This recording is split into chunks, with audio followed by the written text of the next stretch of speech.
Okay. Hello, everyone.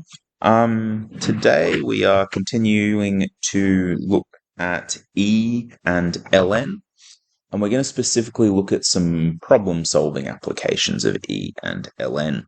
So, last lesson we looked at some plotting of ln, we looked at some plotting of E's, and today we are going to actually solve some problems using E. So, we're not necessarily plotting, though we may do so to verify our answers.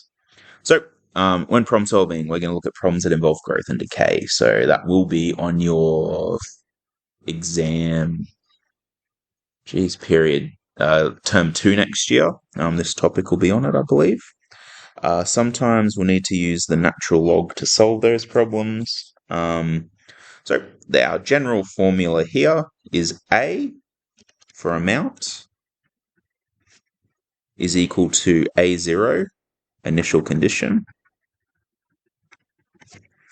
times E, which is just the natural base. So that's just a button in your calculator. You don't need to find what it is. Times K times T. So, generally speaking, guys, you will be given T, or you will solve for T. You do need to find a lot of the time this K value, but it's not too difficult to do. Basically, the way this equation works is the K acts as like an accelerator or a brake for this E. It basically moderates how quickly your function grows or decays by in terms of E. So that's why we have this. This is why we have that K term in there instead of just being E to the power of T, which is our time. Okay. If K is positive, the function is growing. If K is negative, the function is decaying. So let's have a look at a question and see how we go about solving it, all right? So, after 1,000 years, a sample of radium-226 has decayed to 64.7% of its original mass. Find the half-life of radium-226. So, first of all, guys, I'm going to go through the whole question. What I'll get you to do is just listen to my explanation. I won't get you to write down until the entire question's been done, just so you can see what the go is. That might make it a little easier than being writing down and getting stuck and not sure how I went from one step to another. Second thing, for half-life, that just means how long it takes for there to be 50% of the original left over. So it's asking us to find the half-life of radium-226. So if we look at our rule, A equals A0 E to the K T. Straight away, guys, I know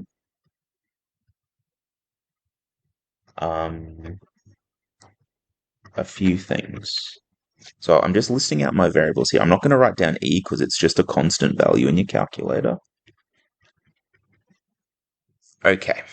Looking at this problem, there's a few things that I know. I know it is a decay problem. So I can know that K is going to be a negative something or other. But I don't know what it is yet. I'm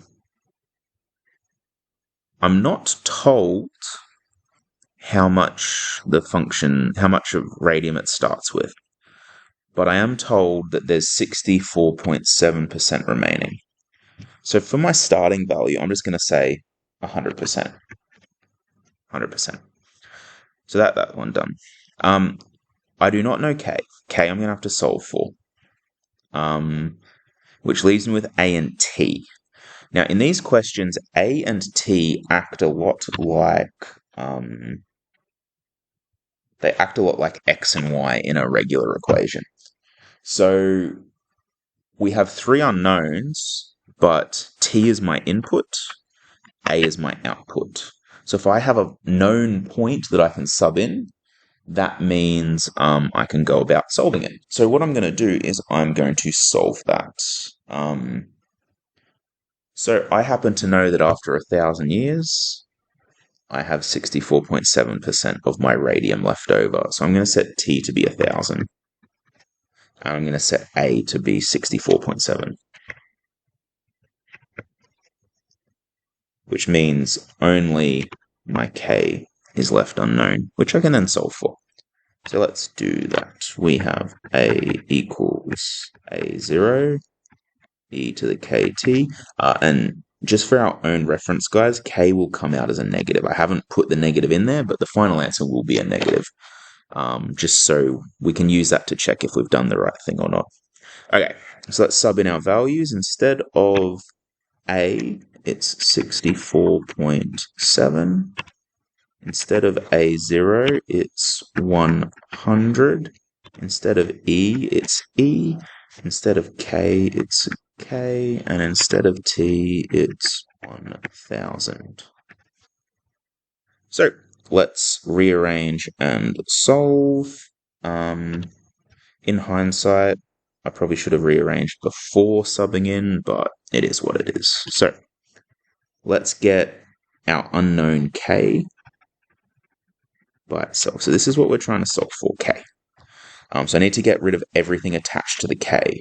So we have this times 100, we have this base E, and we have this times 1000 in the exponent.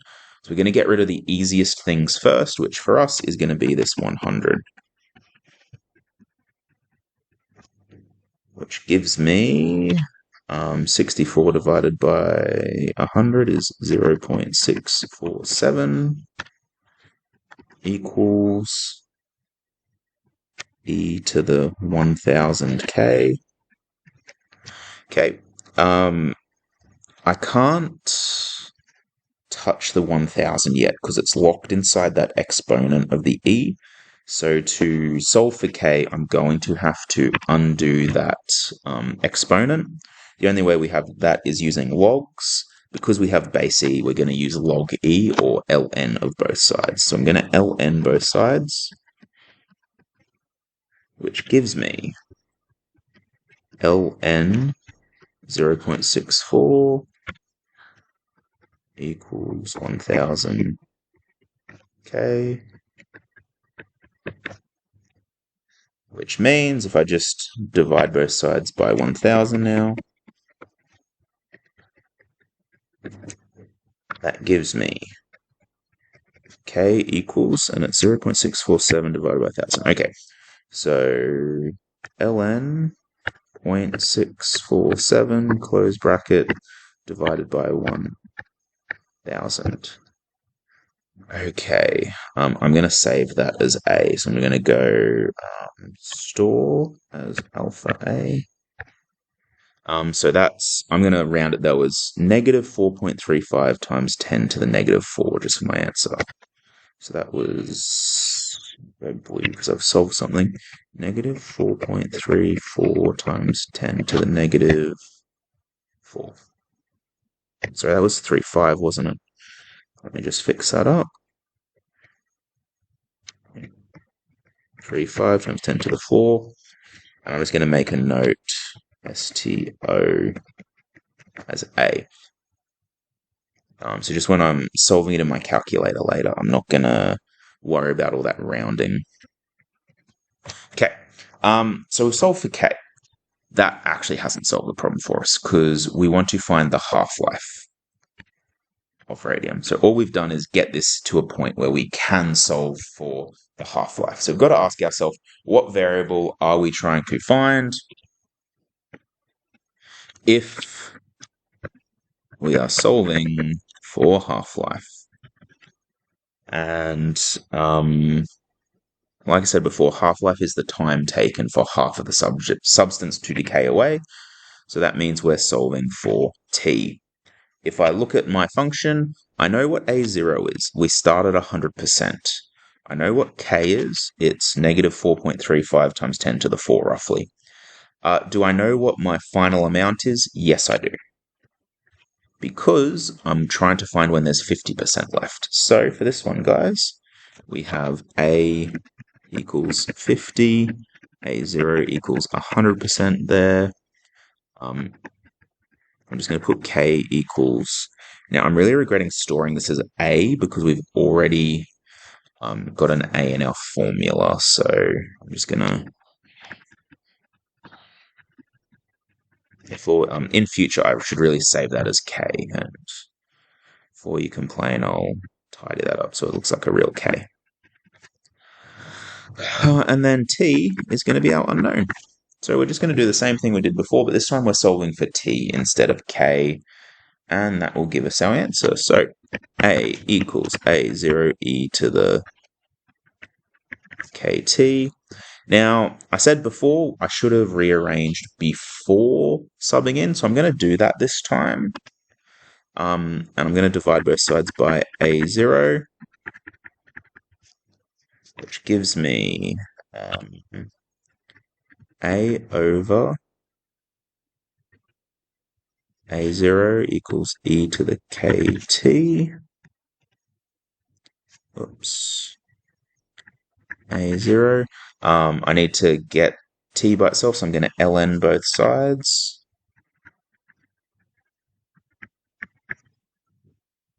Which gives me, just might move the working outside over here. ln of a over a0. And then I'm just going to divide that by k to get t by itself. Which gives me t equals ln a over a0 divided by k. And I know that a is I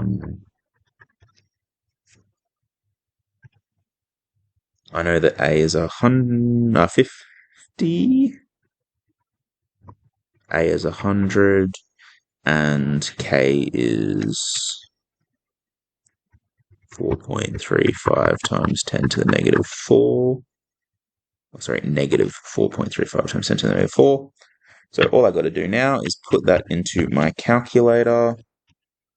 So if I go to my calculator, we just want to do ln of 50 divided by 100, close bracket, divided by, and I saved my k value as a.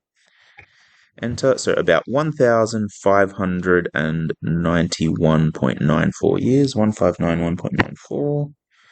1,591.94 years. Cool. And we'll just check that that makes sense in the context of the question. It took 1,000 years to get down to 64%. So does it make sense that it took more than that to get to 50%? Yes. And what you find with decay, guys, is the longer it goes on, the less decay happens. So that makes sense that it would take a fair bit more time. Okay, I hope that is more or less clear. If you need to pause the video now to get this down, please do that. And I will go on to the next one. Okay, population of a town was 8,000 at the beginning of 2007 and 15,000 at the end of 2014. Assume the growth is exponential. Find the population at the end of 2016, and in what year will the population be double? Okay, so first things first. The first thing I notice here, guys, is we're using some weird t values, the time in years. We've got 2007 and 2014. We're going to be asked to find 216 as well. So I'm just going to make a note.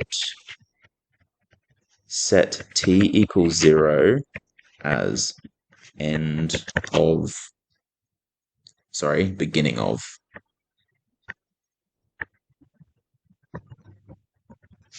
2007. So when I try and find 2014, that'll be all of 2007, 8, 9, 10, 11, 12, 13, 14, which is 8 years. So don't be tricked up and think that that's 7 years, because 7 to 14, because we're going from the beginning of 07 to the end of 014, the end of 14, which is 8 years, not 7. Okay. Find the population at the end of 2016. We're going to need to figure out our growth rate of k first, before we can do any solving of this problem. So let's set out our rule and our variables, guys. A equals A0 e to the kt. So setting out our rules, A equals A0 equals, E is a constant, K equals, and T equals. We need to find K, so we know our growth rate. We do know the population at the start is 8,000. So we're trying to find K, so we have our A and T value as unknowns, so we can just put in a known point to solve for K. Because we know that 8 years later, the population is 15,000. So 8, 15, 1, 2, 3. Now, because we've done it in the previous question, I'm going to jump straight to rearranging this. Normally, we would do two separates, obviously, but I am going to jump straight to the rearranging answer. So you should rearrange as K equals, and it will be ln A over A0 divided by T, which for us is K equals ln, and on top of ln would be my starting value, 15,000. Bottom is my starting value, 8,000. Sorry, I said A is my starting value. I meant A is my final value, and AO is my initial value. And then T, we figured out, was 8. So K equals, if I go to my calculator, ln. Now, because it's 15,000 divided by 8,000, it's the same thing as 15 over 8. If I want to be sneaky and then divide that by my years, which is 8, but 0.078 576. So I'm going to store this one. I'm going to be sneaky this time, and I'm going to store it as K because we're doing a K value. Okay, so that was about 0.79 with rounding. If I go back here, 0.079. Just do the approximate symbol because it's not quite exact. Then I'm just going to make a note that I've stored that as capital K. Okay. So,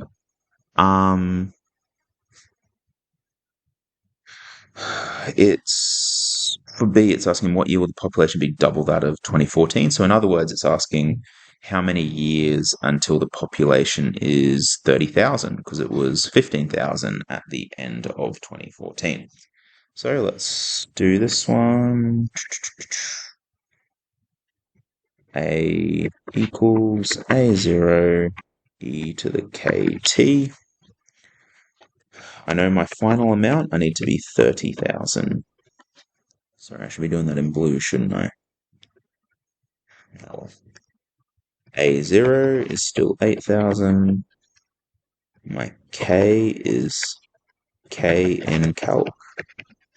And my T from 2007. Oh, T is just an unknown. And I'll have to add that number onto 2007 to get my answer. Okay. So, let's rearrange for T. Once again, it's going to be basically the same as before, but this time it'll be T equals ln divided by K equals ln A over A0 divided by K. Once again, guys, I'm just skipping this, working out because we did it in the previous question. So, T equals, let's sub in ln divided by A is 30,000, 8,000 on the bottom, and then K was whatever K is. I'm leaving that. So let's go to our calculator. 10 ln 30,000. Once again, 30,000 divided by 8,000 is the same thing as 30 divided by 8. Just to save myself mucking about. Divided by, and I'm dividing it by my K value. Divided by K. So about 16.8 years.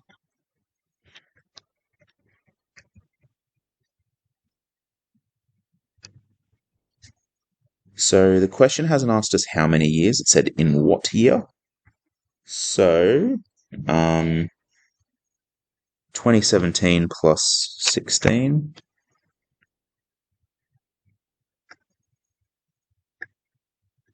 Wait, we didn't start in 2017. What year did we start in?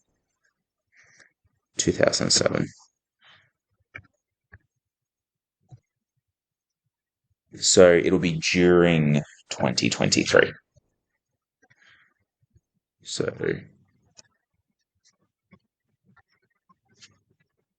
the population will reach 30,000 during 2023. Cool. Hey guys, if you want to unpause the video and copy that down, the answers, sorry, not the answers, the questions I want you to have a go at are there.